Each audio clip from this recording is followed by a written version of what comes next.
नमस्कार लोरास किचन को बहुत बहुत स्वागत। आज आम बनइबा देह पक्ष उपकारी कोलथ डाली। वीडियोटी शेष जाए निश्चय देखूँ। जदि भल लगे मो चैनल को प्लीज सब्सक्राइब करने।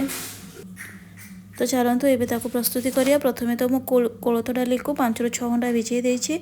आमको दरकार 2टी बैगण, 1 टमाटो, 2टी कंचा लंका और रसुण, 10 ରୁ 12 कोला रसुण आम नेबा। एबे मु कोलथ डाली को भल भाव 3 ରୁ 4 थर गड़ी देछि ताकि से जी गोड़ी थी बाहरी आसो। प्रेसर कुकर एबे पानी को देके कोलथ डाली को देदेबा। तापर से बैगण आ टमाटो को काटिकी ऐड करदेबा। स्वाद अनुसार लुण आउ हलदी गुंड देकी ताको आम हाई फ्लेम रे 3टा आ लो फ्लेम रे 4 ରୁ 5ଟି सीटी आसापे देवा। कोलथ डाली सीझापे टिके समय लगी थाए, तेणुक टिके अधिक आपण हुइसिल देबे। एबे देखंतु लुण आ हलदी दे सारे। एबे लिड को आम ऑफ करिकी ताको सीझापे छाड़दा हुइसिल आसापे छाड़ा। एबे देखंतु 10 ରୁ 12 कोला रसुण आ 2टी कंचा लंका को मु छेची दूची। कंचा लंका आ रसुण को ये मु भलरे छेची देछि। आ मु जो स्टार्टिंग रे देखिथिली सेइथरो रसुण आ लंका को बाहर करनेथिली। बाकी बैगण आ टमाटो को मु देकी ताको सीटी आसापे छाड़ देथिली। एबे देखंतु एबे प्रेशर कुकर सीटी आसिलानी। आमर सब प्रेशर कुकर ठंडा भी हो जाइछि आ सब देखंतु भलरे सीझी जाइछि। एबे सेतिरे हमें छुंकटिए देबा। तो से 2 चामच सोरिष तेल, हाफ चामच देबा सोरिष, 1 कंचा लंका छेचिकी जो रखी आम रसुण आ कंचा लंका ताकू ऐड करदेबा। सब किछि गैस फ्लेम लो रे थिबो। भृसंग पत्र टिके देबा, से मध्य देह पई बहुत ही भलो। लो फ्लेम रे आम आको फ्राए करबा। सब किछि पके देकी आम ता कोन करबा ना 10 ରୁ 20 सेकेंड पे कवर करदेबा ताकि फ्लेवरटा पूरा रहिबो।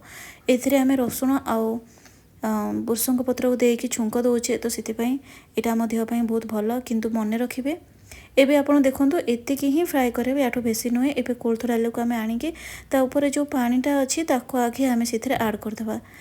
मन रखिबार कथा यहाँ कि कोलथ डाली को सब शीत दिने बा ठंडा दिने ही खाइबे, गरम दिने खाइबेनी। गरम दिने खाइले एटा आम बॉडी को बहुत गरम कर दे थाए। तो ये डाली पानी भागटा को देखी ताको मु कवर कर देछि। आउ एई भितरे मो कोलथ डाल को भल भाव एमती टिके मैश करनोछि। देखंतु पूरा भल भाव आम ताको मैश करनबा जाफल कि एटा जो बैगण टमाटो डाली सब भल भाव मिसी जीवो। 4 ରୁ 5 मिनिट आम आपको एपरी भाव करवा। आउ से भितरे आम जो छुंक प्रस्तुत कर रखिथिले से भी फुटी जाइछि। आको आम एथिरे ऐड करदबा।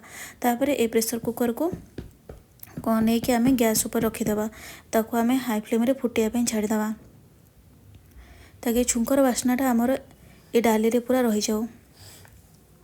कवर करदे पूरा हाई फ्लेम रे आम आपको फुटिया छाड़ीदे। फुटिला परे आम से फ्रेश धनिया पत्र टिके ऐड करदे ताकि से आहरी टेस्ट लगे। आपको आप निश्चय खातु। यहाँ आमर स्टोन को भी स्टोन जार होता है ताको डॉक्टर कही था कोलथ डाली खाइबापी।